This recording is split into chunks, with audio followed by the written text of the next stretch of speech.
A gente também cantou como Maria. Como Maria. Oi, Zulene. Não, tô te começar agora. Porque desde você não A gente vai começar agora. ele não gosta. Que é isso, Zula? Não, vem, eu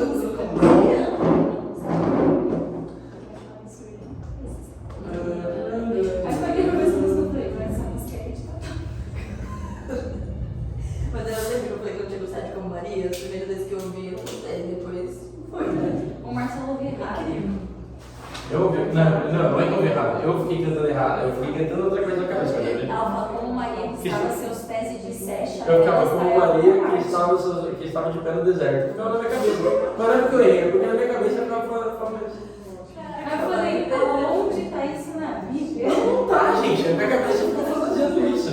Vamos lá, gente. Vai, 16h40, vamos orar. Duane, já que você é a primeira vez sua aqui, você ora para a gente começar. Tudo bem?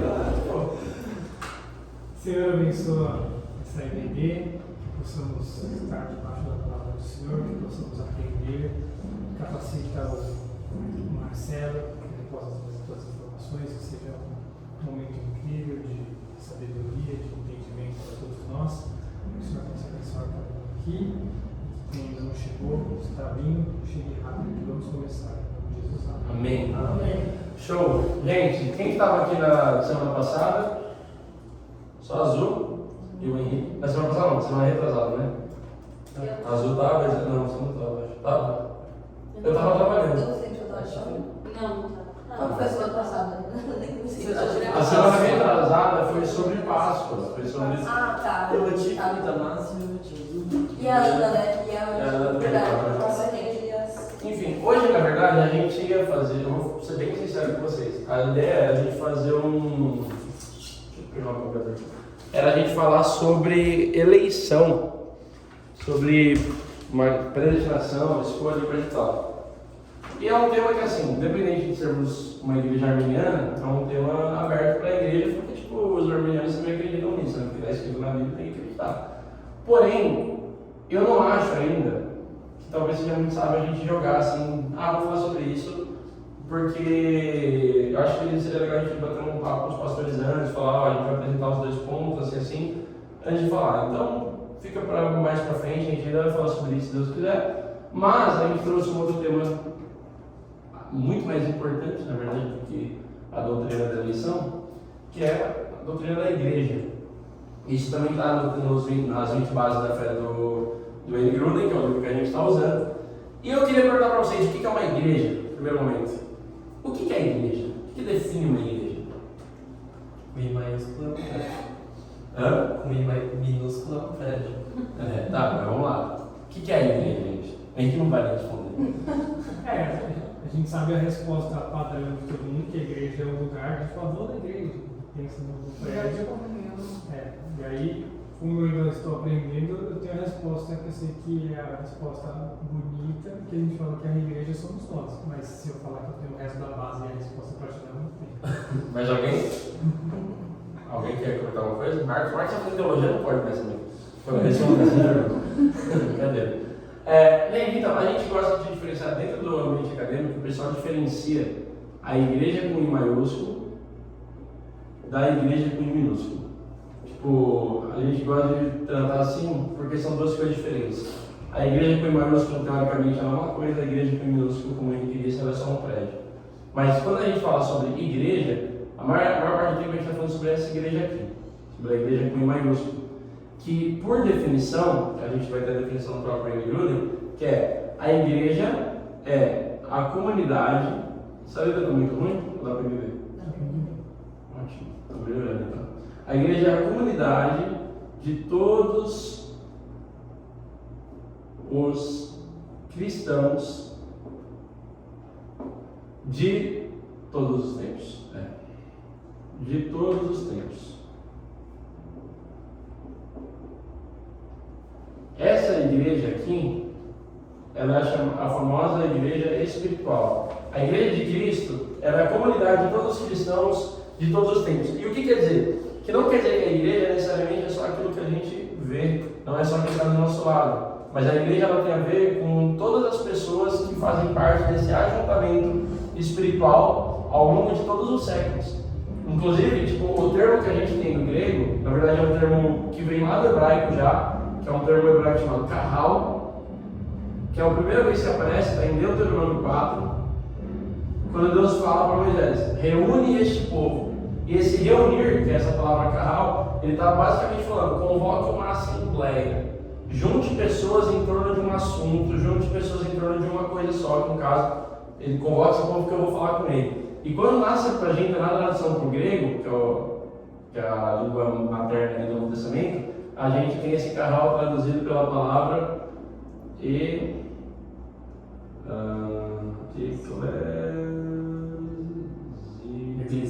eclesia. Aqui no grego é assim, né? Que sigma feio. Hã? Que sigma. É o sigma cursivo. Aqui o seu sigma parece um ó. Mas é um sigma cursivo.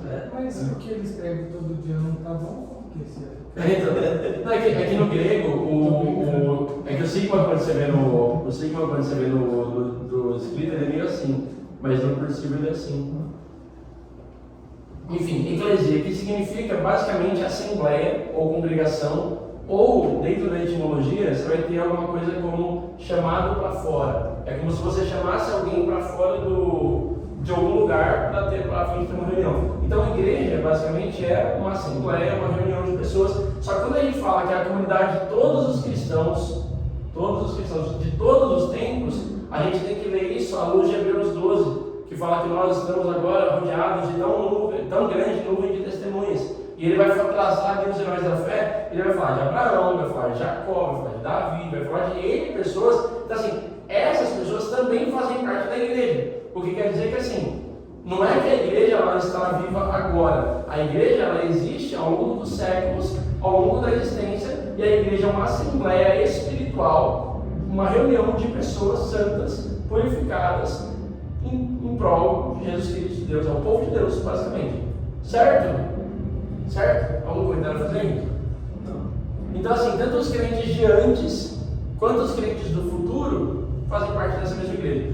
Ponto importante, por isso que a gente pega textos de caras antigos, de reformadores, de pais da igreja, e a gente pode dizer que a gente está lendo um texto dos nossos irmãos. Eles ainda estão edificando a gente na fé. Quando você pega um livro de um pastor que morreu já, ou um pastor de um outro lugar, dos Estados Unidos, não importa, ele é um irmão na fé que está edificando que dentro desse ensino ele está edificando a nossa igreja. Às vezes a gente tem uma ideia de que, cara, não vou ler livros porque isso não vai me edificar, eu vou ler só a Bíblia. Não, mas é um irmão em Cristo que está te ajudando, está te instruindo, querendo ou não. O livro é uma forma de te ajudar. Até em Provérbios fala, Eclesiastes fala que não há limite para você fazer livros, né? Então os livros são uma coisa que até o próprio Salomão ele falou, cara, escreva. Paulo pede livros. Paulo pede livros para em 2 Timóteo 4 e fala, traz os livros para mim. Não está falando de Bíblia, né? Está falando de conhecimento mesmo. Então isso aqui é uma questão importante. E isso nos leva a pensar que a igreja, então, ela é invisível. Opa. Invisível. Ela é invisível. Invisível. Ainda que visível. Ainda que a igreja ela seja visível, ela é invisível. Então, quer dizer, quando a gente fala isso, que essa igreja invisível, essa igreja que eu marisco, é uma igreja sem paredes. É uma igreja que nós temos irmãos espalhados por todo mundo. Nós temos irmãos.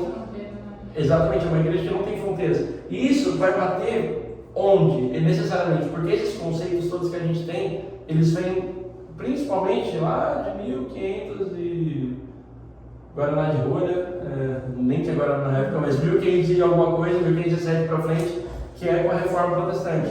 Por quê? Isso é importante saber. Porque até o ano de 1500 e a partir de 1517, a gente só tinha uma igreja. A gente tinha duas, que é a igreja ortodoxa também, mas basicamente a gente tinha só uma igreja, que era a igreja católica. E por que os reformadores eles trazem essa ideia de uma igreja invisível? Porque os católicos eles vão falar o quê? Que assim como Cristo fundou a igreja, falando Pedro, você é Pedro, sobre essa pedra ele ficaria minha igreja, e aí tem os apóstolos, eles começam a igreja alinhados, só tem uma igreja.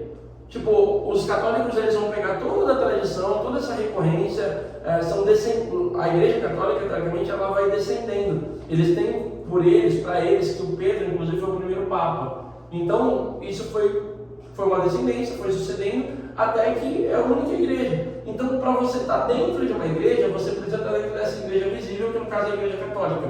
A grande igreja espiritual, selecionada, o povo de Deus, na verdade, é a igreja católica. E aí os reformadores, eles rompem com isso. Eles rompem com isso com algumas frases que são bem enfáticas, principalmente de Lutero e de Calvino, que são dois dos principais reformadores. Que Lutero vai falar assim: Caifás, que era o sumo sacerdote da época de Jesus, ele descendeu de Arão. Todo sumo sacerdote era descendente de Arão. Mas assim como ele descendeu de Arão, ele não era um verdadeiro sacerdote. A igreja de Roma descendeu dos pais e dos apóstolos, mas não necessariamente é a verdadeira igreja. É uma frase de Lutero. E Calvino, ele vai um pouco adiante e ele fala: que valor tal sucessão tem, se não incluir também a imitação incorrupta da parte de seus sucessores? Então assim como os judeus foram rejeitados, a igreja tem um início ali, porque os judeus, teoricamente, os fariseus não estavam vivendo da forma que deveriam viver, e a igreja ela toma o poder, né, nas mãos, ela vira a embaixada celestial. Assim também a igreja de Roma, no momento que ela se torna uma igreja corrupta, uma igreja que não está vivendo o evangelho da forma que deveria viver, então ela deixa de ser a igreja. E aí Lutero e Calvino e muitos outros reformadores vão falar: cara, a igreja, no fim das contas, ela é invisível. Tem muito porque, assim, quem tinha acesso à Bíblia, acesso aos dogmas, o controle sobre todas as coisas, era o alto clero. Então o Papa, os padres e coisa e tal. Como que fala? Não é plebeu, um camponês, a plebe ou o camponês, ele não tinha acesso à Bíblia, ele não tinha acesso a Deus, teoricamente. Nem o cara que era rico, na verdade, porque isso era uma coisa que era só para os magistrados, né? Tinha uma informação muito passada, não era? Tipo assim, só que... Então, as missas, como que elas funcionavam? A Bíblia era em latim, então pensa, aquele que está no contexto França, Lutero e Calvino é França, Alemanha, Suíça, mas as missas eram rezadas em latim, viradas para o altar, e ninguém ouvia nada. E aí daí, inclusive, que saem as imagens dos católicos. Porque os católicos que não tinham, o pessoal fala que o problema do católico é a imagem. Não é.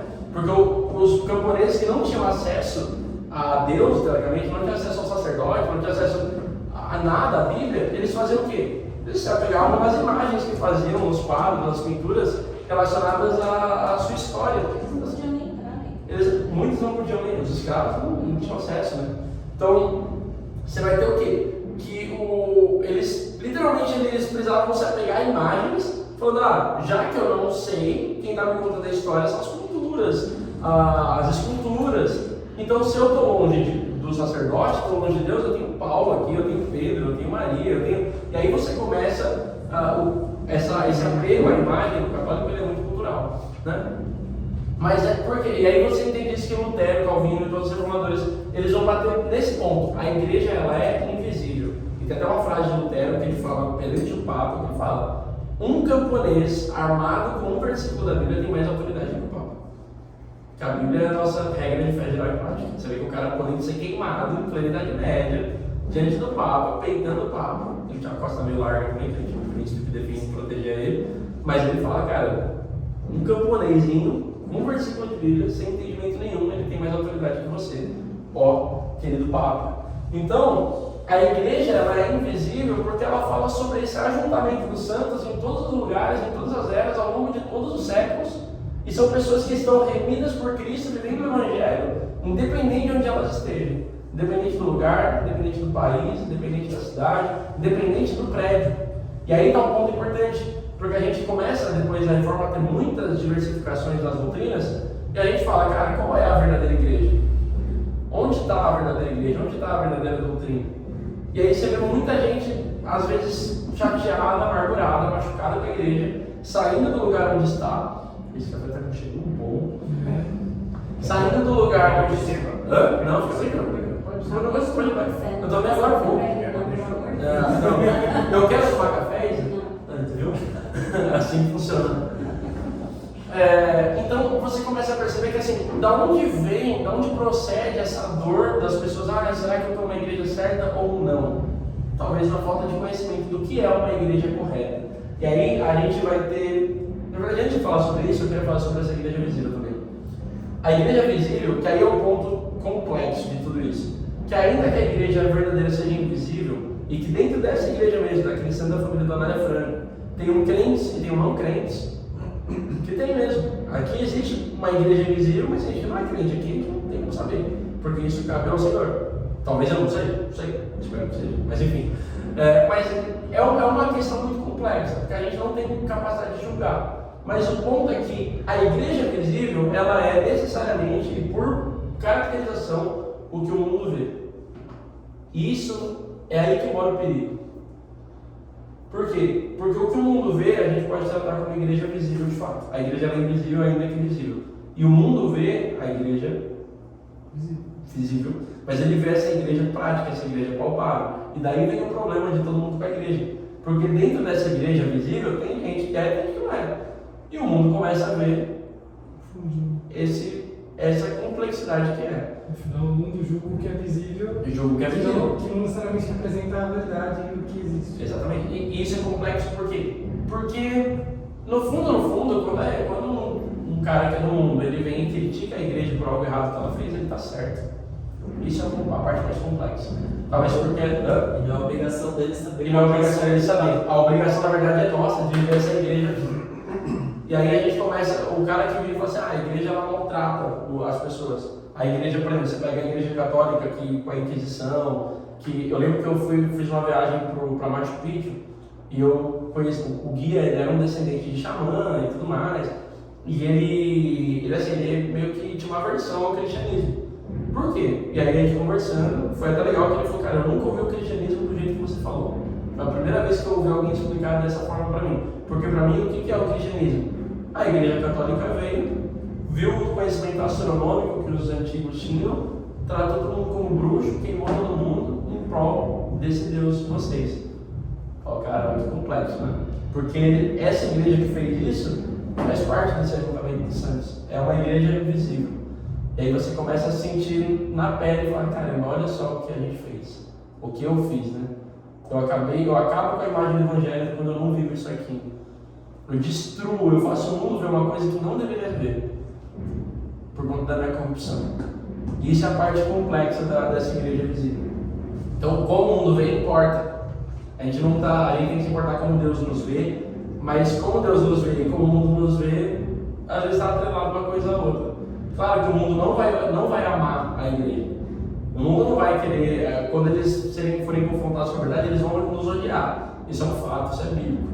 Mas ao mesmo tempo, eu vejo lá a igreja de Atos, e aquele versículo lá, Atos 2, 46 ou 47, que fala que dia a dia o Senhor ia acrescentando os que iam sendo salvos, e eles iam fazendo as coisas contando com a simpatia do povo. Já era uma igreja perseguida pelo governo, mas era uma igreja que contava com a simpatia do povo. E muitas vezes a gente não tem isso porque a gente não vive.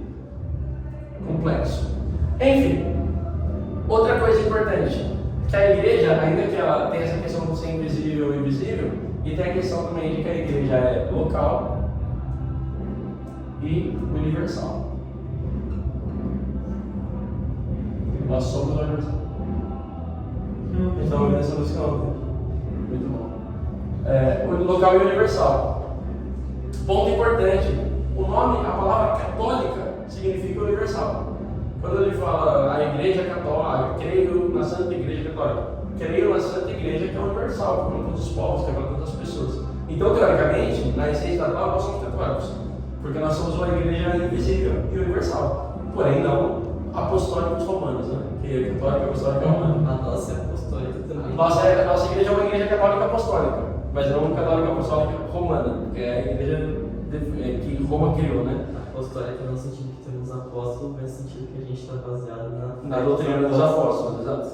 Então, tipo, é importante saber disso, porque você vê que a gente tem uma versão, mas assim, cara, o ponto é que a igreja, apesar dela ser uma igreja local, nós acreditamos que ela tem que ser, ela também é uma igreja universal. Isso é um conceito teológico, bíblico e chave para a gente entender a igreja. Foi Certo? interessante falar isso porque às vezes tem Tem pessoas que me perguntaram, mas você é de qual igreja? Tipo assim, sua igreja é o quê? Pô, igreja é cristã da família. Essa resposta cola? Então, cola é que assim, talvez a gente não traz isso exatamente hoje, porque isso entra em sistema de governo, em doutrina, mas a nossa igreja, a gente pode dizer que ela é uma batista renovada, ela vem de uma batista renovada, mas a gente pode dizer que ela é uma igreja evangélica carismática. Entendi. A nossa igreja, a doutrina da ICF, ela é essa. Mas você pode falar que ela veio de uma batista renovada. Porque ela veio da igreja batista ali em Vila Mariana, né? Como eu não entendo, eu acabo julgando a pessoa no sentido de falar, pô, chato, né?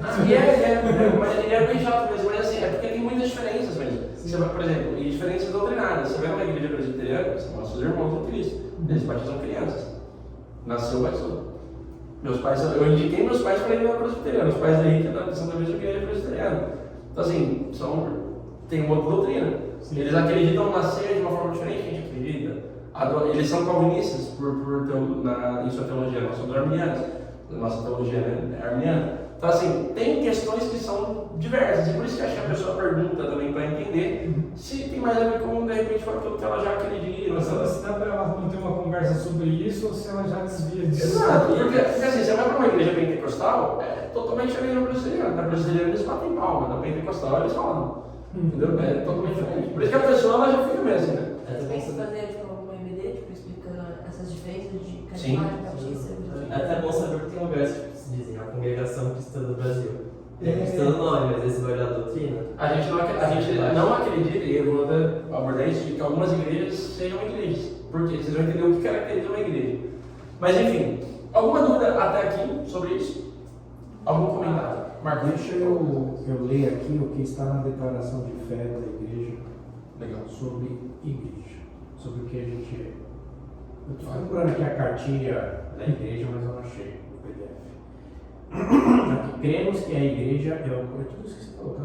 Glória a Deus. Que a igreja é o corpo de Cristo, uma santa e universal Assembleia dos Remidos, família, edifício de Deus, noiva de Cristo, formada pelos aliançados com Jesus, regenerados, batizados biblicamente de todos os lugares e todas as épocas, sendo Jesus o seu fundador e o seu fundamento. O propósito da existência da igreja é cumprir seu ministério para com Deus, com os crentes e com o mundo. Isso aqui está na nossa declaração de fé da questão da família Anália Franco. Tem uma declaração só do Anália Franco? Só. Sério? Tem uma cartilha só. E tem uma cartilha nossa, que todo mundo que entra aqui, você sabe, né? Tem que estar debaixo dessa cartilha. Está no aplicativo também, deixa eu. Então, eu tenho as doutrinas gerais da ICF, mas eu não tenho a doutrina. Deve saber que tinha. Tem, porque, por exemplo, tem umas que você pode trabalhar com 6 meses, tem outras que não exige. A análise exige 6 meses. Ah, não, sim. É tipo, mas na doutrina geral Na doutrina geral pode ser. Agora, declaração de fé, isso aqui é não, legal. Tipo, eu não sabia. Você vê que eu nem sabia. Tipo, eu tenho todos os materiais assim, da ICF, mas eu não tenho as análises. Isso é uma coisa que, inclusive, a gente devia divulgar mais, assim, tipo, na hora de pegar e mandar pra gente. A gente vai estar aqui 2 anos. Porque, por exemplo, as pessoas que entram aqui são membros, tá? Você declara a mesma fé que a gente, você sabe o que a gente faz. Às vezes não, né? Às vezes, mas eu não concordo com isso, não, mas. Então, a igreja presbiteriana. Não liga, as pessoas querem sair, eu queria sair, vai pra outra, porque às vezes não concordam. Eu concordo. A igreja presbiteriana, sendo uma igreja calvinista, ela tem um documento. Para você virar membro, você assina a Confissão de Fé, que é a Confissão de Fé de Westminster, que é uma confissão de 1628. Você assina a confissão. Você fala assim, eu acredito nisso. Porque no momento que você começar a falar uma heresia, uma coisa que não tem conformidade, só cara, você assinou. Então, aí tem a excomunhão, que é bíblica. Às vezes excomunhão tira você da igreja, cara. Você não concorda com a gente, tudo bem. É o que eu sugeri algumas vezes, não é sugeri algumas vezes para isso ser mais. Sim, deveria ser mais. Seria legal se a gente pegar para ser na EBD, né? Não vai ser. Assim como esse tema que você falou de eleição, que você fala dos pastores. No caso eu falei pra ele, eu falei, cara, nem vou nem tinha falado. Esse é um também. A nossa própria confissão da igreja geral não entra muito nisso, né? Ela não entra. Ela aborda aspectos muito centrais do cristianismo e essas coisas. Ela não trata de coisas muito andando devagarzinho para mandar isso aqui, porque eles têm medo de. Enfim, gente, aí, até aproveitar o que o Marcos falou agora, que a gente tem algumas coisas na Bíblia que são as metáforas para a igreja. Inclusive o que o Marcos leu, tem bastante coisa aqui, eu vou colocar algumas, tá? Esposa, sacerdote santo.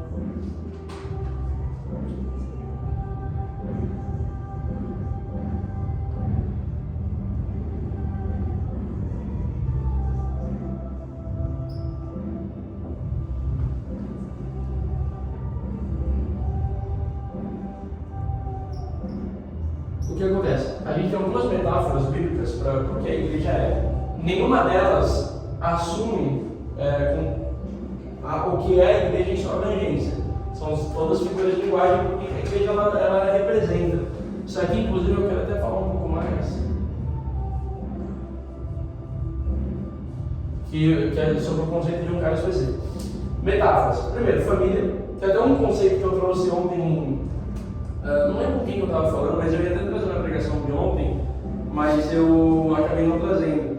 Que ele falou o quê? Que a igreja é tratada como uma família, por quê? Porque a reunião é como se fosse um almoço genuíno. É como se todos os cristãos individualmente sentassem na mesa.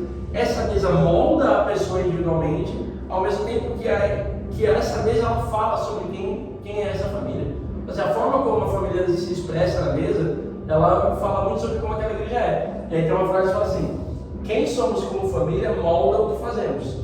Então, o que fazemos quando nos reunimos em torno da mesa, da família, molda quem somos. Nossa refeição flui e reforça a nossa identidade familiar. Isso significa que ser cristão, ou um adorador de Deus, requer a identificação do povo que adora a Deus. Você foi adotado por essa família, logo, quando se senta à mesa do jantar da adoração comunitária, você não o faz sozinho. Uma vez que a salvação é comunitária, a adoração também é comunitária. Essa ideia de família, Paulo vai até tratar ali em Efésios 5, se não me engano, que ele vai falar, Timóteo 5, 1 Timóteo 5, se não me engano, mas em Timóteo, que ele vai falar, cara, Timóteo é um jovem, mas assim, não admoeste os mais velhos com tanto rigor, trate ele como se fossem seus pais, trate as viúvas como se fossem suas mães, trate as mulheres como se fossem suas irmãs, trate os outros como se fossem seus irmãos. Essa ideia de família é porque tem uma questão hierárquica na família, mas ao mesmo tempo tem uma questão muito mais de afeto. Então essa metáfora para a igreja é uma metáfora importante para a gente entender. Nós somos como uma família, por isso que a gente trata como irmãos e irmãs, mas até em sinal de respeito, como pais e como mães também, pessoas mais velhas e tal. Como esposa e como noiva, porque todos nós juntos somos a noiva de Cristo, né? Isso simples, né? Como alguém que está adornada para o seu noivo, que vai se sujeitar ao seu esposo, não no sentido mais bíblico, né? Sobre sujeição, vocês entendem, né? A gente está abaixo. Até na questão de se manter puro e aguardando. De se manter puro e aguardando ao noivo. A gente tem essa questão que Pedro traz também sobre sermos um sacerdócio santo. Falei ontem na pregação do Libertal, que a ideia de que os sacerdotes são pessoas que estão ministrando continuamente diante da presença de Deus. A igreja ela tem essa referência também. Pessoas que estão continuamente em adoração. Nós somos feitos para adorar dia após dia, hora após hora, em todos os momentos, porque é isso que um sacerdote faz. Tem também essa questão de sermos ramos de uma videira, sermos aqueles que dão os frutos, aqueles que fluem, né, a essência de quem Cristo é, de quem a videira é, de fato que a videira é Cristo. Nós somos os ramos dessa videira. E aí a imagem que mais é utilizada, e acho que uma das as melhores metáforas para explicar o que a igreja é, que é o corpo de Cristo.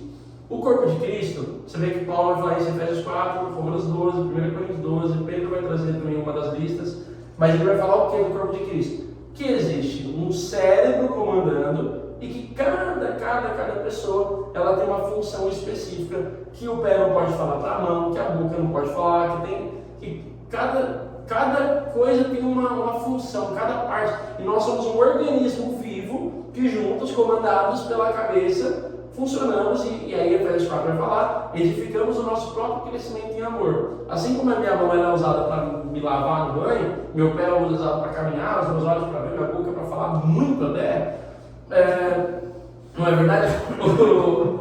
Cada coisa ela produz em minha edificação. A minha mão ela me ajuda, ela cuida de mim. Meu pé ele me leva para onde eu eu quero, para onde minha cabeça quer. Minha boca, ela me ajuda a me expressar. Todas essas coisas, elas estão produzindo um crescimento em mim. Por isso que essa ideia de corpo de Cristo, a gente tem essa ideia de que um produz o outro. E a gente sai daquela ideia de que a igreja, ela é um lugar de consumir evangelho. Que aí é o grande problema. A igreja não é um lugar de consumismo. Vou até colocar aqui para vocês. Proibido o consumismo na igreja. Porque a ideia que as pessoas têm dessa igreja visível é um lugar de consumo. É um lugar que você vê que assim, por que eu vou para aquela igreja? Porque tem uma palavra boa, porque tem um louvor bom. E aí a ideia do cristão médio brasileiro é, eu vou na igreja, eu vou sentar na cadeira, eu vou ouvir e vou sair. Sinto muito, você não está vivendo a igreja. Porque a igreja necessariamente é um corpo onde todos, um ajuntamento dos santos, que tem por metáfora um corpo, que se ajuda, que se constrói, que não consome. Mas em Efésios 4 você vai ter, Deus colocou uns para apóstolos, profetas, mestres, evangelistas, Deus deu dons aos homens, para que cada um edifique o seu próprio crescimento e amor, com auxílio, pleno auxílio de todas as juntas e medulas, efetuem o crescimento, até todos alcançarem a plenitude do varão perfeito, a estatura do varão perfeito, que é a plenitude de Cristo. Então a gente está aqui se ajudando, e todo mundo contribuindo com seus dons. Eu estou aqui ensinando, vocês estão ouvindo, e aí depois vocês vão ensinar outras pessoas, vão cuidar, vão pastorear, vão evangelizar, e nisso o corpo de Cristo, ele cresce. Só que aí um ponto é importante, que eu gosto muito desse cara aqui, Dietrich Bonhoeffer, que é um alemão.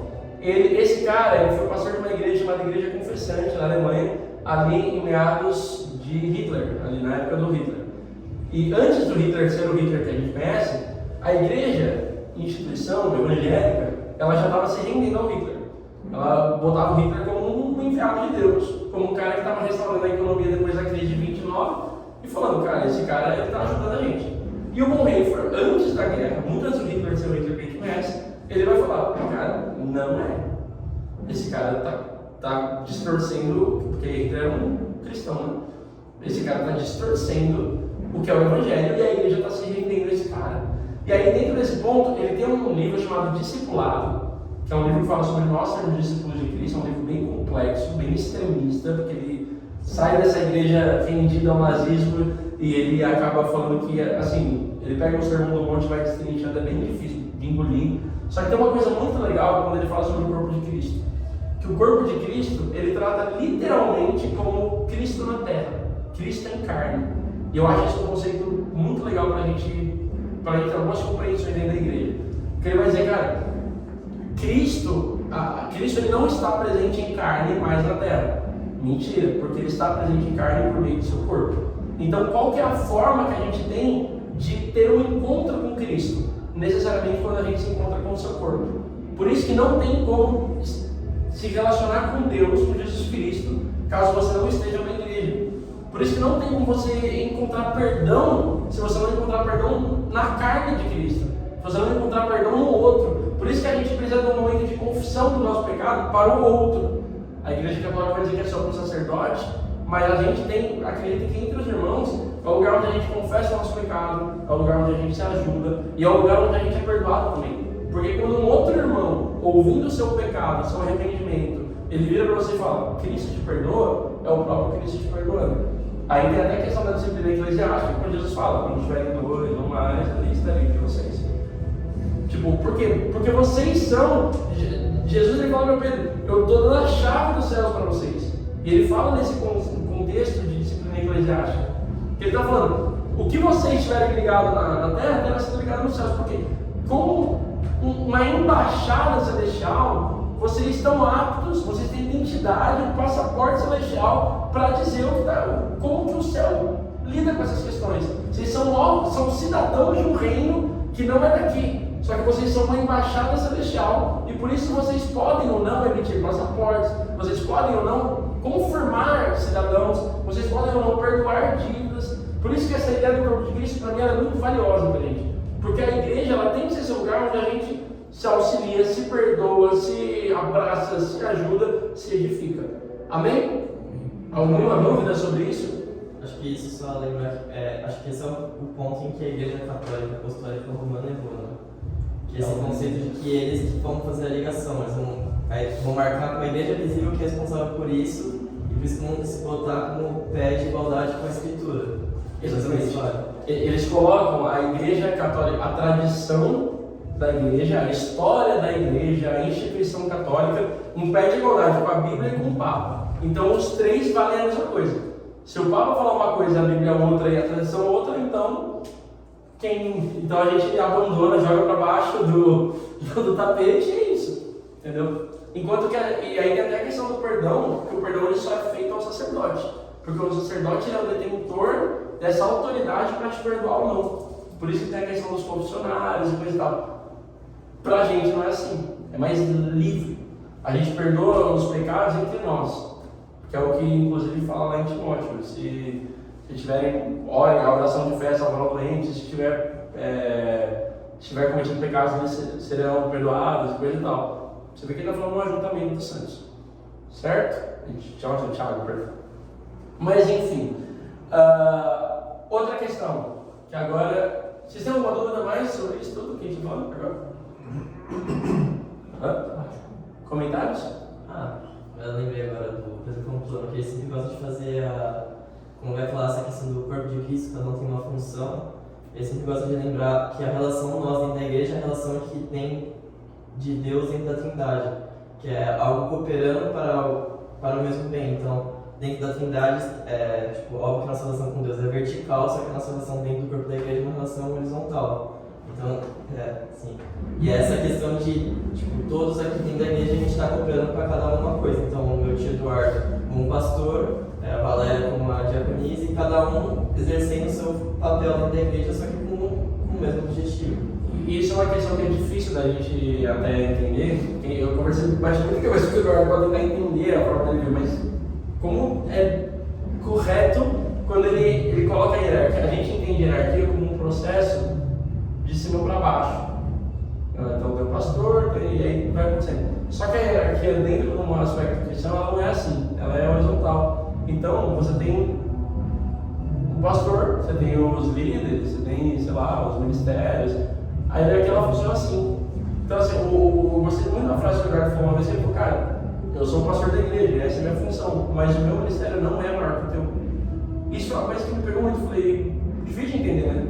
Porque, teoricamente, a gente tem essa visão hierárquica e isso impede a gente de fazer muita coisa. Impede a gente de falar, será que... Claro que assim, tudo tem que...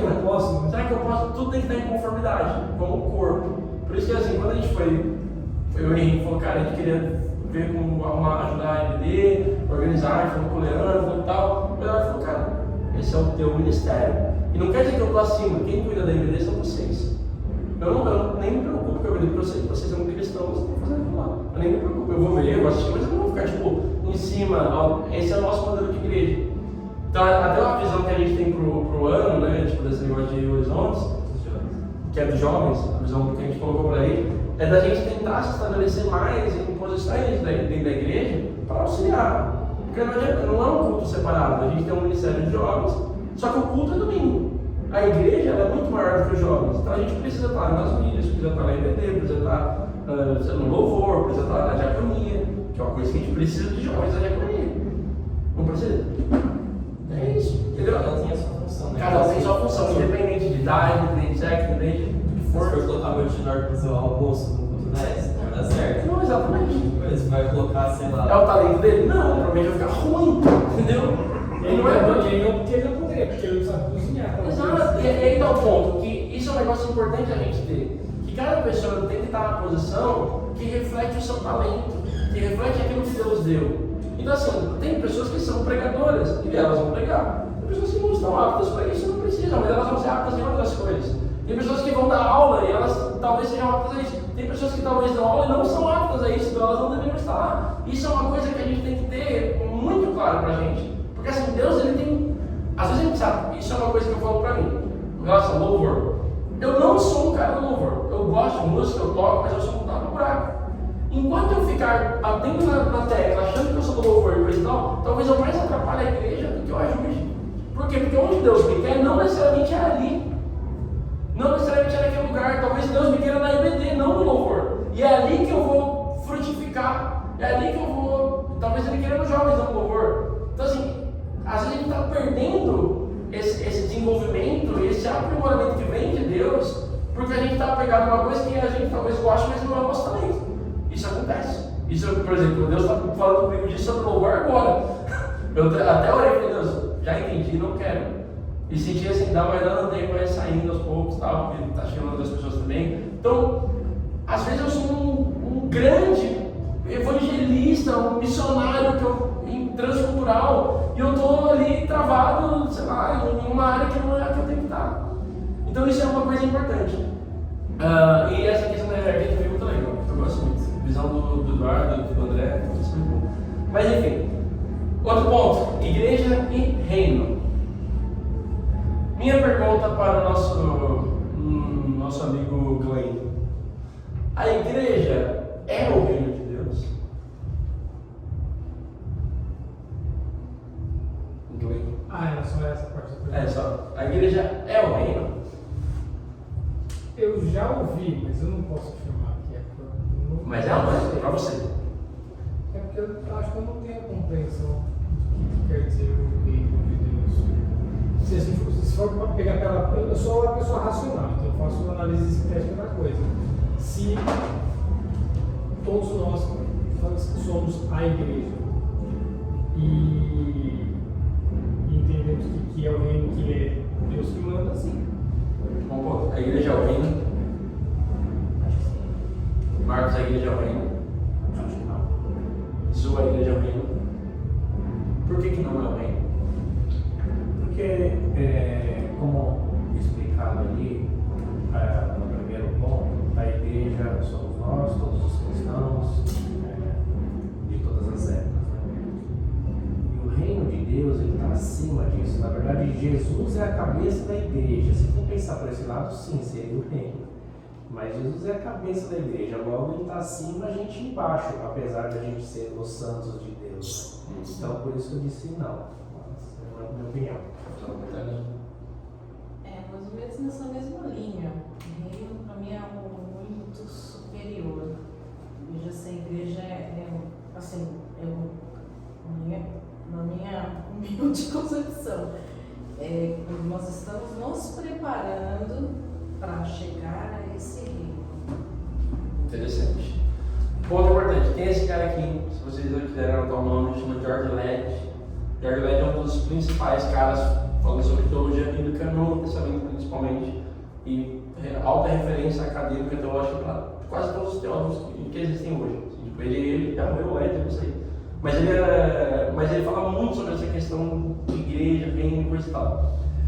Tem a teologia bíblica do Novo Testamento dele, que ela é muito, muito, muito rica, e é fácil de ler, o que é muito bom para mim. Mas a igreja e reino, a ideia é que a igreja não é o reino.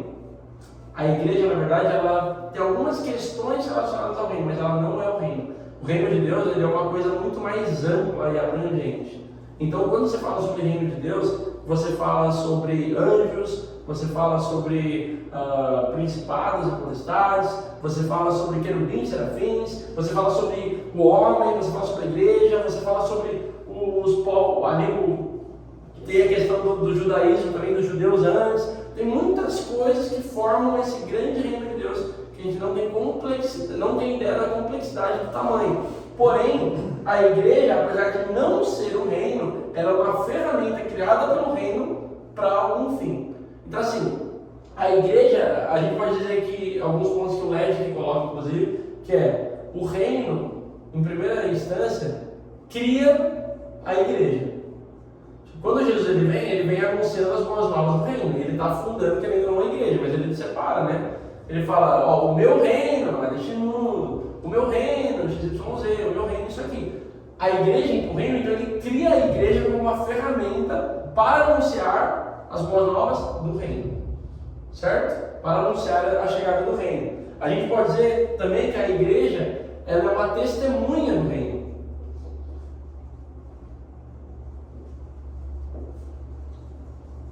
A gente pode dizer também que a igreja, eu não vou escrever todos aqui, mas que ela é um instrumento dos discípulos para trazer o modus operandi do reino para cá. Então, por exemplo, quando os discípulos eles estão curando enfermos, quando eles estão perdoando pecados, quando eles estão fazendo todas as coisas que eles estão fazendo, eles estão usando a igreja como uma ferramenta do reino de Deus. Então a gente pode dizer que a igreja também é uma ferramenta. E tem mais definições, mas por último, que eu acho que é importante a gente colocar, que a igreja ela é uma guardiã do reino. É uma das coisas que o Led vai colocar também. Que a igreja é como se ela fosse não guardiã no sentido de proteger e defender, mas guardiã no sentido de assim, quem que pode acessar, por onde você pode acessar o reino? Sabe aquela ideia, vamos usar uma figura de linguagem que pode ser meio complexa, mas sabe aquela ideia da mitologia grega, que tem as portas do inferno e tem aquele cachorro de 3 cabeças, Cerbero, na frente da porta? Ele é um guardião daquela porta.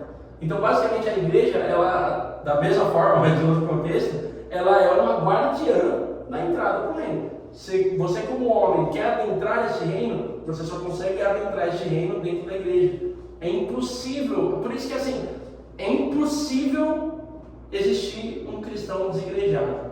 Isso é uma coisa muito complexa, porque tem muita gente, muito de Deus que a gente conhece que não está numa igreja hoje, mas essa pessoa está vivendo o evangelho muito pela metade. Ela não tem acesso à graça de Deus, que ainda não. Ela não tem acesso ao perdão, ela não tem acesso ao abraço, ao cuidado, à edificação, aos dons, a muita coisa. Ela está perdendo muita coisa, por quê? Porque ela vive plenamente sozinha. E o evangelho é uma religião comunitária. O cristianismo não é uma religião para uma pessoa, o cristianismo é uma religião de comunidade. Como eu falei na pregação, Deus tem coisas e propósitos e milagres e bênçãos para o seu povo. E você individualmente desfruta dessas bênçãos à medida que você está no povo. Você não tem como ter isso sem estar no meio do povo. As bênçãos são para o povo, não para você individualmente. Por isso que eu tenho que falar, qual é o propósito de Deus para a minha vida? Tem um propósito, mas esse propósito passa pelo propósito que Deus tem para o seu povo. Se não tiver, esquece. Muito provavelmente é o fruto da sua cabeça. Exato. E quando o GEP, a última aula é sobre a igreja. Tem todos esses pontos que você está comentando aí. E é a aula mais requisitada pelo povo. Eles querem começar pela 13, inclusive. Interessante, né? Aí eu falo, não, você vai... É uma sequência, porque eles querem saber por que tem que ir para a igreja. E aí você explica que a igreja não é só as paredes, enfim. Aí o cerne, além de todas as referências que você deu, eu acrescentaria aí o servir, porque Deus ele pode estar lá dele e fazer tudo para todo mundo, mas ele não fez isso. Ele fez o dom, o médico tem um dom, o jogador de futebol com outro dom, o Marcelo com o dom de explicar e assim sucessivamente. Outro com o dom da cura. Meu pai, por exemplo, tem o dom da cura, ele está indo na igreja. Eu conheço meu pai. Meu pai ele olha a pessoa assim, deixa eu orar. E resolveu. Resolve. Cara, ele vai com isso, né? Não vai. Resolve aqui é uma coisa. Ele arrepia aqui. Ela conhece meu pai. E assim, é uma pena. Só que ele precisa ir lá, porque lá vai ter outra pessoa que com o dom de abençoar a vida dele e outras coisas. Então você fica dentro da sua igreja só no, entre aspas, né, no YouTube, você está no egocentrismo, é o consumismo, exato, é o egocentrismo, é o mundo girando na sua volta, não é assim. Você acha que a igreja ela foi feita para você, né? Você começa a achar que a igreja, todas as bênçãos, todas as coisas elas são para você, mas não são. No fim da linha, a igreja é algo para testemunhar. Nós somos uma embaixada celestial de um reino, e esse reino tem um rei. E a finalidade de tudo que a gente faz é para satisfazer este rei. Então assim, não tem a ver necessariamente com você. É que esse rei é tão bondoso, tão amoroso, tão misericordioso, que ele te abençoa no processo. Ele te dá coisas, o amor dele é tão abnegado que ele não está buscando algo para si. Até dentro da ideia de que Deus ele se satisfaz em si mesmo, tem a ver com a pericorese, que é o que o Henrique falou sobre a Trindade. Por que Deus satisfaz em si mesmo? Porque o Pai se agrada no Filho, o Filho se agrada no Pai. Ele não busca na sua própria pessoa a sua satisfação. Falou disso na aula da Trindade. Então, essa satisfação, e a igreja ela tem que ser um reflexo disso. Eu não busco em mim e para mim a satisfação plena. Eu busco para Cristo. E como que eu faço isso? Pegando aquele versículo. Todas as vezes que vocês fizerem essas coisas, para qualquer um desses pequeninos, vocês fizeram para mim. Se você, um copo de água não vai passar despercebido, de água fria não vai passar despercebido. Por quê? Porque você está fazendo algo para mim. Quando você cuida, quando eu ensino algo para a Tiffany, quando o Glenn me dá um abraço, quando o Henrique ele chora junto com o irmão, quando o Marcos ele está ali servindo, fazendo as coisas dele, ajudando uma pessoa, dando jegue, não sei, quando a Azul está ali fazendo as coisas, organizando a igreja para a gente, todas essas coisas, elas não têm um fim em nós. Não é porque a gente está fazendo porque a gente vai conquistar alguma coisa, mas é porque a gente está fazendo porque Deus nos deu tudo que a gente precisa, e por conta disso a gente devolve, e a gente devolve para Ele fazendo para os outros. Certo? Qual E aí, é o versículo que fala dessa parte? é Mateus 20. Porque eu estava lendo Isso esses serve dias. para quem Ô Mar, tem também essa questão da igreja, que fala, né, que quando a igreja subir, aí mostra pra gente, a igreja não é um Exatamente, verdade. A gente canta Vem o Teu Reino. Hã? A gente canta Que venha o teu reino, né? Uma oração, né, para nós, que o teu reino venha. É que eu acredito que uma vez que Cristo veio, João Batista era o arauto de alguém maior, do rei, o rei vem, Mateus 10, ele 43. estabelece o reino de certa forma, 10, 40. a igreja cuida desse reino até lá sendo sal e luz do mundo, e aí esse reino ele se estabelece totalmente na segunda vinda. Sabe? Exatamente. A primeira vinda o rei já veio, né? O rei veio anunciar, e a Veio segunda anunciar. vinda, o reino se E estabelece. até esse momento a igreja tem a responsabilidade de ser sal e luz do mundo, não apenas exercendo as coisas aqui dentro da igreja, mas também tendo uma influência no mundo, né? Exatamente. Nosso papel não é somente cuidar de quem está aqui dentro, é ir lá fora. Isso é um ponto importantíssimo. Mateus 10, 10, 40, 40. tem Mateus 25, de 35 a 40, que ele abrange bastante quando eu tive fome, quando eu tive sede, Tem isso também. quando eu tive não sei o que, não sei o que. Aí no finalzinho, no 40, ele fala: em verdade vos digo que, quando fizeste um desses meus pequeninos irmãos, a mim o fizeste. É isso aí também, Mateus 25, Mateus 10, 42 também. 25, de 35 a 40. Perfeito. Isso é importante, que assim, o que a gente falou é interessante, que eu vou até trazer isso mais pro fim, a gente já quase, cara. Mas aí, eu vou até trazer isso mais pro fim, que é uma definição do Jonathan Lima sobre o que é a igreja, que eu gosto muito. Depois eu explico o livro, que é um livro bem legal de ler. Mas essa ideia de que a igreja também ela não pode ser ensimesmada, ela não pode pensar que ela está aqui para si. A gente está com uma embaixada para formar uns aos outros como cidadãos, mas para falar sobre as boas novas deste reino. E por isso, quando Jesus fala, vocês são o sal da terra, vocês são a luz do mundo. E não se esconde uma lamparina embaixo da mesa. Nem pode se esconder uma casa edificada no alto do monte. Por quê? Nós estamos aqui para que as pessoas realmente vejam. E vejam o amor, vejam a graça, vejam o perdão, vejam a verdade, vejam a verdadeira justiça. Então tem até a questão das missões, né, que eu falava ontem, eu não estava, mas eu imagino que tenham falado disso. Que nós estamos aqui para dar sabor, para realçar o sabor do mundo. O mundo, a gente já falou disso na criação, o mundo está desfigurado, mas o mundo é uma criação boa. Deus fez e viu que era bom. O mundo, o que a gente não pode é desejar as coisas que são dessa terra, como esse amor pelo que é terreno. Mas a gente tem que amar a criação, de fato. A gente tem que realçar o sabor da criação.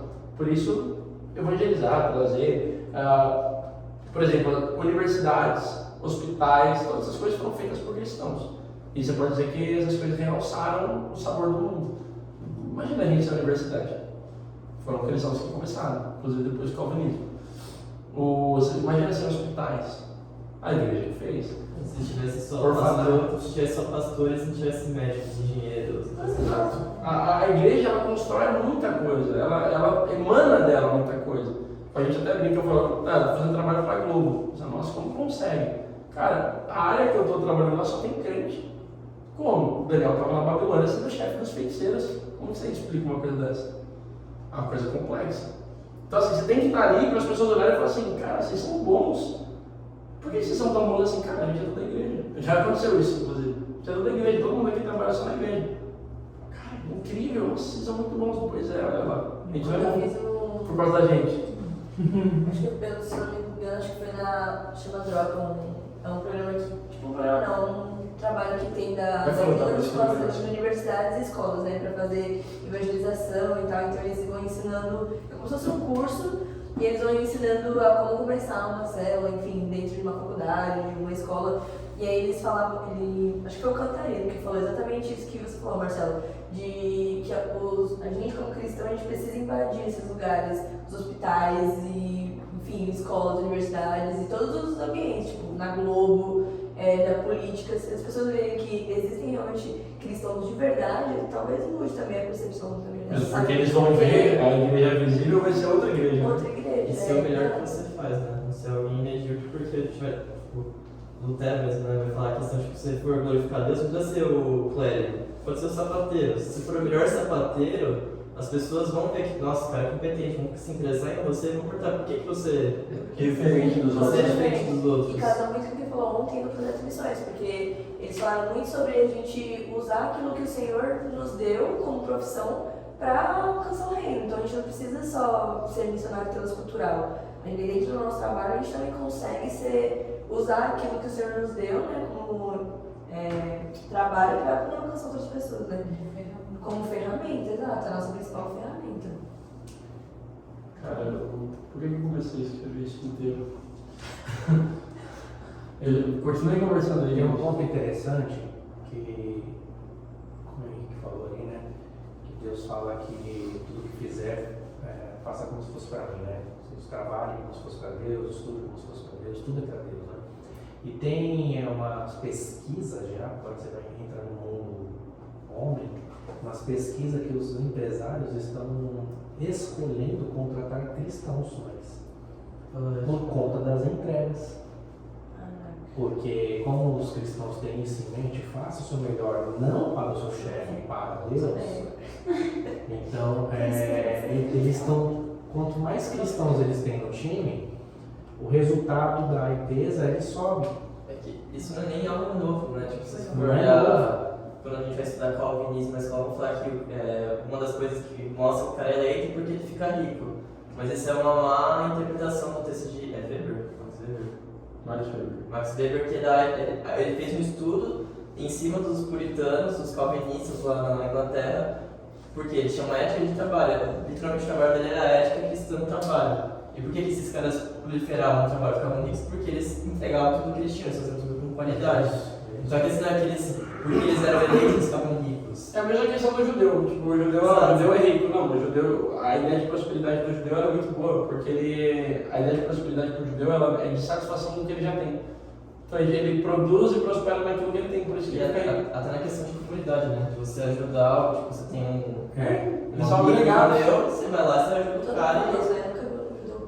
Ninguém não fala isso. Não existe judeu pobre. Por quê? Todo mundo fala isso. Enfim, o que caracteriza uma igreja verdadeira? Tipo, então quer dizer que tem igrejas falsas também, certo? Tem uma falsa igreja e uma verdadeira igreja. E aí tem essa frase aí que é uma boa definição. Na verdade, dois caras, também reformadores, eles trouxeram frases muito parecidas, mas eu gosto desse segundo porque ele acrescenta uma coisa importante. Que um deles vai falar que onde quer que o evangelho seja pregado e os sacramentos corretamente ministrados, ele é uma igreja. E esse outro, esse segundo, vai falar, onde quer que ouçamos a palavra, importante, ouçamos a palavra de Deus puramente pregada e ouvida. Pregada e ouvida, esse é o ponto que ele acrescenta. E os sacramentos ministrados conforme instituídos por Cristo, ali, e não existe dúvida, existe uma igreja de Deus. Essa frase do nosso querido amigo... Não, João Calvino.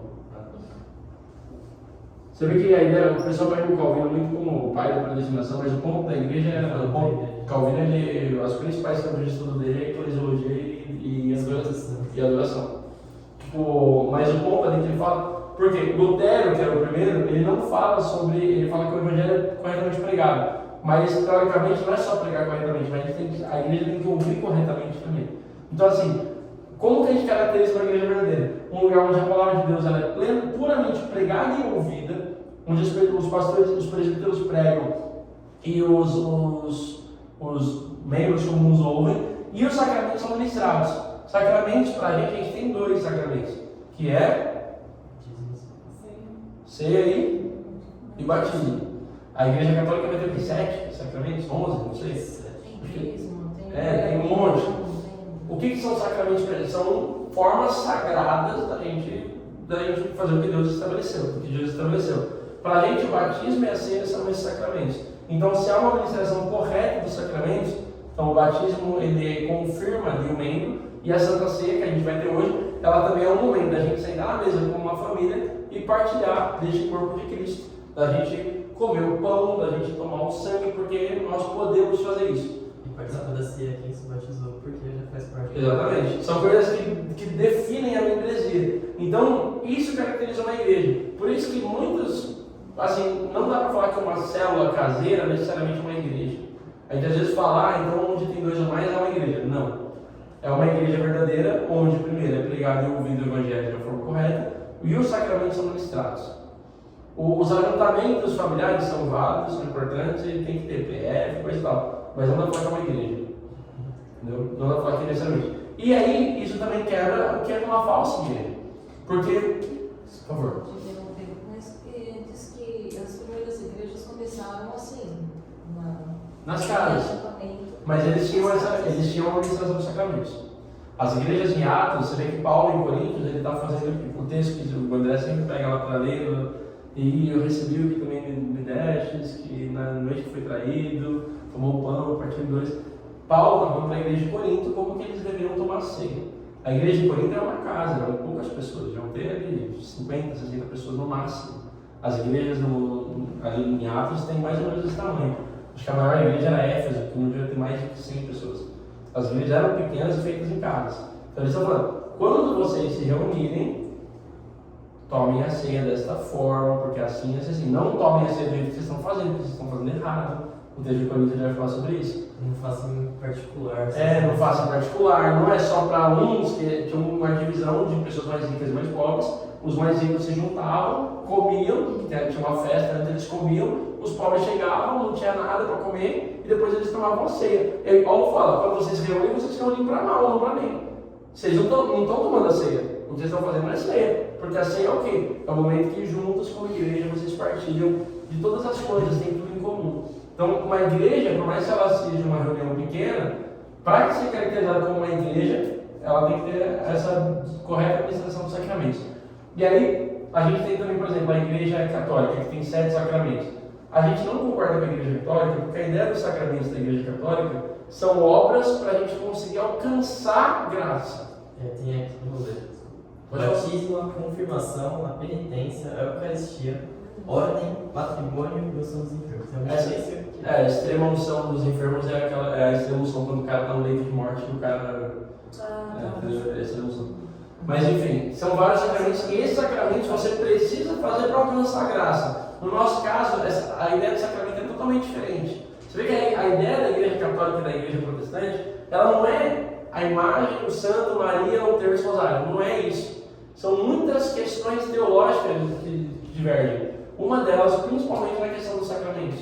Então assim, você precisa fazer algo para conquistar a graça, para alcançar a graça, para receber. Não, isso aqui são coisas que nós recebemos como presentes para nos confirmar, por favor. Entra aí, mano.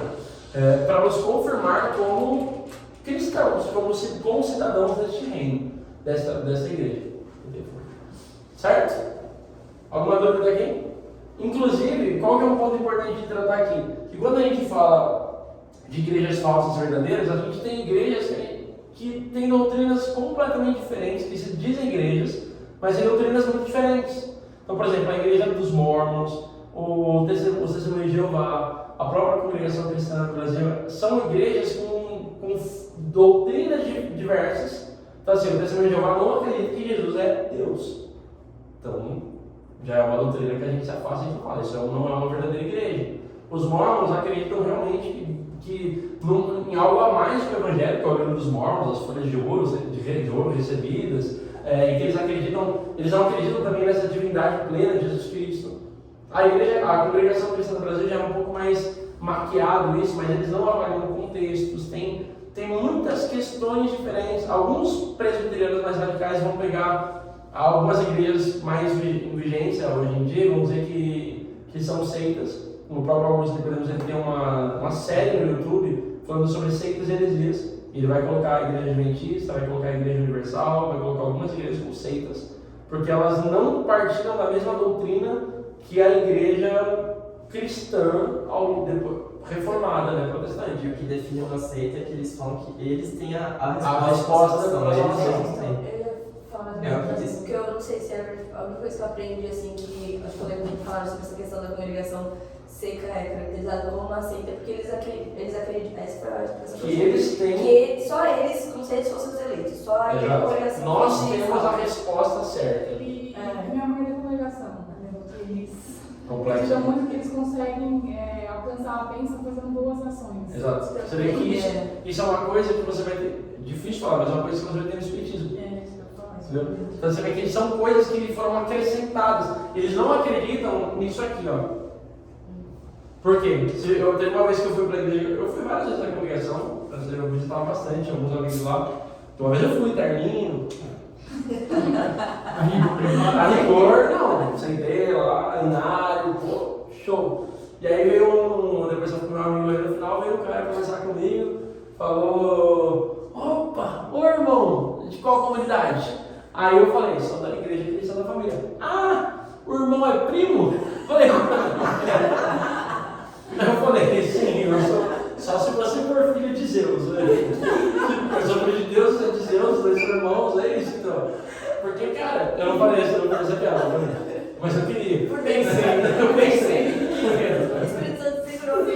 Mas você entende que assim, eles não acreditam que nessa ideia, a gente não tem problema de falar que um assembleano, um presbiteriano, um luterano, um anglicano são nossos irmãos. Então eu acredito que nós somos os detentores da verdade. A igreja é muito maior do que a gente. Então você vê que tem essas complexidades, né? Então, por exemplo, quando você vai para a Universal, principalmente, a gente tem uma outra questão que é o neopentecostalismo. É uma coisa que a gente poderia pegar uma aula só para falar assim, neopentecostalismo. Esse aí vai fazer uma questão de tipo... Seitas heresias. Não. Essa é legal. Bom, para o É legal? EBD, seitas heresias, é foda, pera, tá? Hã? Tem que tomar cuidado com algumas. Não cuidado nada. Mas a ideia, tipo, a gente tem batistas, presbiterianos, luteranos, anglicanos, cristãos, seria legal de falar de vários. Como a gente já abordou tudo agora, seria legal de Seria. abordar depois. E aí, dentro dessa tem os pentecostais, show, e os neopentecostais. E dentro das neopentecostais você pode ter gente boa e gente ruim. Mas, em suma, o neopentecostalismo, para um cristão, tá zoado, tá errado. Tá fora. É o excesso. Né? Cara, é a questão assim, é uma Excesso. doutrina diferente já é uma doutrina complexa, existe um sincretismo religioso muito grande, existem coisas que migram de religiões africanas para dentro, então o principal delas é a confissão positiva, que é a questão de você declarar para conquistar, isso não é uma coisa bíblica. É que o Marcos falou, acho que não é só a questão do excesso, que é a questão litúrgica, é a questão doutrinária. É a questão doutrinária. Exato. Então assim, essa questão de você declarar para conquistar não é bíblica. Então a gente deveria rejeitar. E você vê que é muito amplo, todo mundo, muita gente faz isso, né? Então você vê que tem algumas misturas, porque isso vem de religiões africanas. E a gente tem toda uma questão histórica, mas não a gente trata, só para a gente acabar agora. Enfim, a gente, vou tratar disso rápido. Cadê o. Não, mas dá tempo. Tudo é a parte, né? É tão bonita a louça. Hã? Aqui o conformismo, eu tiro só essa parte, só essa parte. Essa parte não é muito importante. Eu ia falar, o professor avisou que era para anotar, não anotou. Não anotou, viu? O Henrique faz PPTzinho, essas coisas. Eu ia mandar no WhatsApp. Exatamente. Eu não sou assim, eu sou o professor mau. O Henrique é o professor bom. Olha, essa careta é muito ruim. O Henrique é bonzinho. O Henrique, quando vai falando, a gente vai copiando do slide, né? Exato. Ó, ponto importante que são os propósitos da igreja. Vocês sabem a ideia dos mandatos ou não? Quem tava na sua família? Quem estava naquele. Mas sabe, quando Deus ele cria todas as coisas, ele estabelece 3 mandatos. Mandato espiritual, relacionamento do homem com Deus. Mandato social, que é o relacionamento do homem com o próximo. Mandato cultural, que é o governo do homem sobre a terra, sobre as coisas criadas. Quando, na queda, todas as coisas são quebradas, distorcidas e os mandatos vão para o saco também. E aí, a gente tem na igreja uma restauração desses mandatos. Que a gente tem 3 propósitos da igreja que, teoricamente, eles dialogam com essas questões. Que o primeiro propósito da igreja é adorar. Para quem não viu, veja uma pregação de ontem, o Glenn estava aí, fala muito sobre isso aqui, que o tema era esse. Adorar, educar. Síntese. Foi da hora ontem, mano. Pô, você perdeu Assisti. muito, cara. O Overmission não foi comigo agora.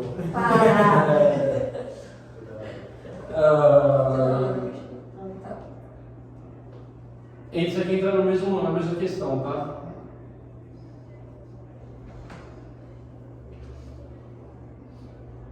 Isso é do Igreja Essencial? Esse não, é do Gruden mesmo. São os 3 propósitos da igreja. Está no livro 20 Bases da Fé, inclusive.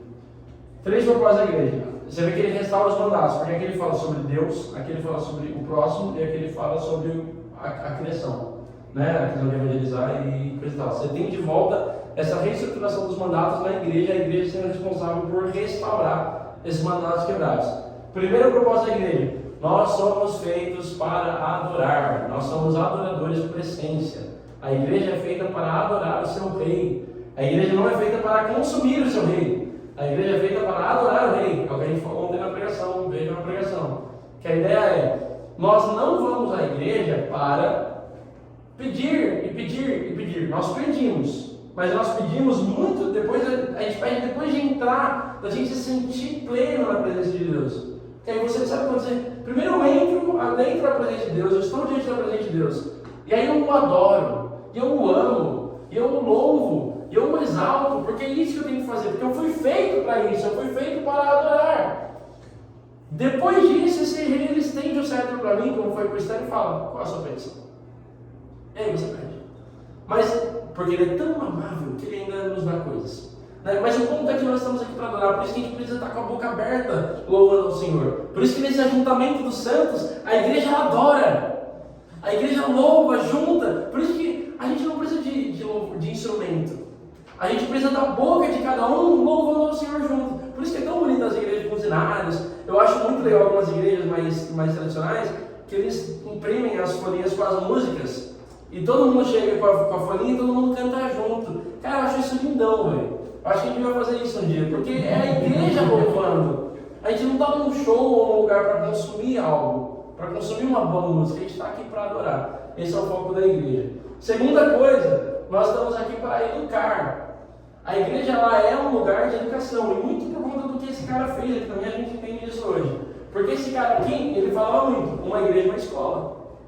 Cada igreja é uma escola. Porque é um lugar de ensino. É um lugar que, se não tiver ensino, não é uma igreja. Ela não está cumprindo o seu propósito. Por isso que uma igreja que não tem uma escola bíblica dominical, ela vai ter dificuldade. Porque a pregação ela não é suficiente para te trazer. A pregação é para pregar o evangelho em sua essência, para você entender o evangelho. Mas se ela não tiver ensino, se ela não tiver um momento de educar, porque como vocês não vão vencer uma pregação. Vocês não têm como. Essas questões são questões doutrinárias para a gente entender como a gente vive a igreja, que isso vai influenciando a forma como a gente olha para a igreja. A pregação do evangelho é um lugar onde a gente, primeiro, que o culto a gente está entregando algo a Deus, e por muito amor, ele também nos ensina algo, e nos conforta, nos consola, porque a pregação do evangelho é para isso, nos confrontar, nos confortar, nos consolar e nos fazer olhar para ele. Mas a parte de estudar, de ensino, de abrir o livro, de sentar na cadeira e aprender, cara, a igreja precisa se preocupar com a educação. Uma das coisas que até um amigo comigo, o Martin Bucer, que da época, que até dá um nome de seminário hoje em dia, ele foi um dos caras que na época dele criou meio mais ou menos o conceito de pequena família, que eram pequenos grupos de estudo. Não existia isso, porque ele viu, tipo, todos os reformadores viam que tinha esse gap que tinha para as pessoas compreenderem. Porque as pessoas compreendiam que elas viam os vitrais, tipo, a Bíblia em si, tipo, tanto faz. Exato. E você vê que é um irmão em Cristo, de outra era, né, dessa igreja invisível, que criou, inclusive a escola bíblica dominical também foi criada pelo Martin Bucer, que é nosso irmão em Cristo, nosso grande irmão em Cristo que inventou isso aqui. Se não tivesse Martin Bucer, não teria VD. A ideia de um culto, da liturgia de um lugar onde a gente canta músicas, depois tem um momento de oração, depois tem um momento da leitura da palavra, quem instituiu essa liturgia foi o Calvino. De dizer mais assim como uma palestra. Mas por quê? Porque, cara, a educação é um dos propósitos da igreja. Você vê que essas 3 coisas, elas existem no culto. O culto você adora, você educa e você evangeliza e tem misericórdia. Então, assim, o culto ele é um lugar onde você vê todos os propósitos da igreja sendo cumpridos, mas eles podem se desdobrar para outros lugares. Assim, os reformadores eles pensam muito nisso. A Igreja Católica já não vai ter tanto isso, entendeu? Ela até se preocupa, mas a Igreja Católica já tem muito mais a ver com os atos, aí passa fumaça, aí não sei das quantas, tem todo um rito. Mas não é necessariamente a preocupação com esses propósitos. Então a educação, ponto importantíssimo, um dos mais importantes para mim, principalmente sou um cara vocacionado para o ensino, acredito que não ia ter brincadeira, mas a educação para mim é o mais importante, porque, cara, sabe Oséias 4, se não me engano, o meu povo perece por falta de conhecimento, e Deus briga com os sacerdotes, fala, vocês não estão ensinando, e o povo está morrendo. Esse é o ponto importante. Deus não está tendo misericórdia do povo, porque eles estão agindo errado. Vocês estão errados, vocês vão ser condenados. Mas é culpa dos sacerdotes que não ensinam. Importantíssimo. Se a gente não entende, se a gente não tem educação cristã, se a gente não entende a nossa fé, a gente vai falhar. Jesus falava para os fariseus, o cara sabia tudo de escritura, mas não sabia aplicar. Vocês pecam por não conhecer as escrituras e nem o poder de Deus. Certo? Amém? E a terceira coisa, evangelizar e ter misericórdia. Que aí tem muito a questão que a gente já falou também sobre ser sal e luz, sobre a gente ser esse corpo de Cristo que estende a misericórdia, que perdoa. Eu gosto muito da ideia também de um corpo que assim, você vê que o sangue ele flui de um lugar para outro. O sangue não fica parado. Você vê que a vida ela existe no momento que o sangue ele flui de um lugar para outro. E o sangue de Cristo tem que fluir de uma parte do corpo para outra. De uma forma que se o sangue de Cristo, que é o perdão, que é o amor, que é a essência de quem ele é, não fluir para dentro de você, você é uma parte do corpo que está engrenando, que não tem sangue chegando. Então, essa questão da evangelização e da misericórdia, a misericórdia eu gosto muito da gente trazer muito para a gente, mas tem muito da gente olhar para o outro, para o distante, para a gente não ter esse olhar julgador de pegar. Imagina, cara, eu fico pensando, imagina assim, um travesti na nossa igreja. Cara, isso é muito complexo, porque a gente não sabe fazer isso. É muito complexo. A gente não sabe ter misericórdia sobre isso? Cara, porque assim, a gente tem os nossos estigmas também. Se eu, que não sou crente, quando eu não era crente, mas eu sou um cara branquinho, pô, playboyzinho, cheguei na igreja, 2018, olá, tudo bem, bem-vindo amigo, vem cá, essas coisas. E foi muito boa a recepção. Mas será que se entra um travesti na igreja, eu teria essa misericórdia? Eu não sei lidar. Eu não sei lidar. Estou falando de mim, estou falando aberto, mas não sei lidar. Entrou uma vez. Entrou? Difícil, né? Assim, do nada. E como foi a reação da igreja? Autorizado, foi no meio do culto. Eu lembro que talvez Barulhão estava na também. porta. Aí ele entrou assim, andando pelo meio dessas cadeiras, assim, para fazer assim para os lados. Aí chegou lá na frente, o pastor parou, todo mundo ficou assim, ó. Aí ele parou lá na frente, fez assim, olhou para um lado, para o outro, aquele silêncio. Aí ele foi, sentou numa das cadeiras ali da frente.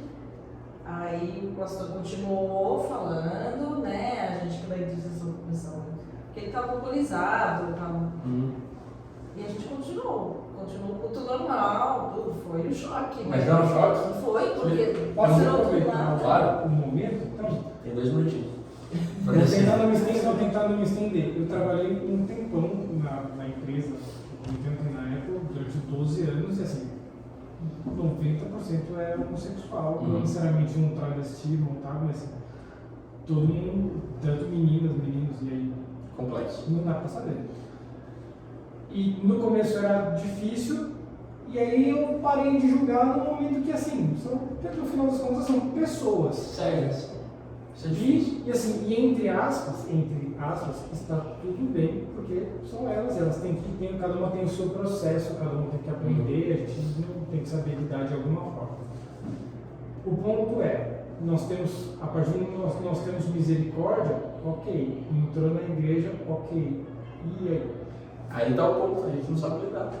Pra mim, Uma assim. coisa é você lidar com a pessoa no ambiente de trabalho. Exato. Também trabalho. Outra coisa é a igreja. Outra coisa é dentro da igreja. A ideia aqui, gente, A é gente que assim. abraça. Aí que tá, a ideia aqui é que a gente tem que abraçar. Porque assim, um filho pródigo que vem cheio de lama, que estava gastando com prostituta, o pai abraça. Se esse filho vai ficar assim, aí é outra história. assim, a partir do momento que ele subscreve a confissão, por isso que a confissão é importante, aí a gente tem autoridade para questioná-lo sobre o seu modo de vida. Aí, Mas a- ele gosta de Mateus 18 da correção. Da título eclesiástica. É que Aí isso você a vai- gente tem que amar, a gente ama a pessoa, Mas a a gente primeira- ama o pecado. O primeiro contato aqui é que você estende misericórdia e perdão. Difícil, né? Eu realmente tenho dificuldade com isso, mas a pessoa que chegou na igreja, por isso que eu tô falando, quando cheguei na igreja, afundado no pecado, é muito fácil, eu sou um cara normal, muito fácil o pessoal abraçar, mas eu estava talvez tão mal, na verdade talvez não, eu estava tão mergulhado no pecado como qualquer outro. Mas é difícil, a gente tem essa questão do estigma de uma forma muito complexa. Só para acabar, a Tem um gente cara tem legal que fala bastante disso, esse tipo do Davi Rickard. o David Hicker. Ele é da igreja presbiteriana de Alphaville, cara, muito bom. Ele fala muito sobre isso. Enfim, só pra gente acabar, tem uma definição que eu queria escrever, mas vai ser muito grande, eu mando no grupo, que é uma definição de Jonathan Leeman, que é um cara que ele escreveu um livro chamado Igreja é Essencial, é um livro que ele escreveu pós-pandemia. A gente até falou lá na frente, no púlpito, sobre esse livro. Muito bom, tem na biblioteca da igreja, não sei se tem emprestado, ver se falam bibliotecário. E para mim, a definição, ele é mesmo bibliotecário da igreja. A definição que ele coloca para mim é a mais perfeita sobre o que é a igreja, que é: a igreja é um grupo de cristãos que se reúne como uma embaixada terrena do reino celestial de Cristo. Uma embaixada, né? É uma parte do país em outro país, né? Então, quando você está, tanto que o Bolsonaro lá foi para a embaixada, estava sendo preso porque estava em outro país, né? E a embaixada não liga, estava muito ser preso. Mas, estamos indo. Para proclamar, e ela é uma embaixada terrena do reino celestial de Cristo, para proclamar as boas novas e os mandamentos de Cristo, o Rei, para afirmar uns aos outros como seus cidadãos por meio das ordenanças ou sacramentos, e para evidenciar o amor e a santidade de Deus por meio de um povo unificado e diverso em todo o mundo, seguindo o ensino e o exemplo dos presbíteros. É isso, gente, vamos para o culto, vamos lá. Só uma correção, a declaração de fé e a cartilha de identidade é geral. É geral. Geral. E é só com algumas regras que a pessoa tem sobre o trabalho do ministério. Legal. Esses documentos são todos públicos no aplicativo da igreja, então só quem vai conteúdo lá você vê. Show. Mas eu vou falar por favor. Eu divulguei para a galera do jovem.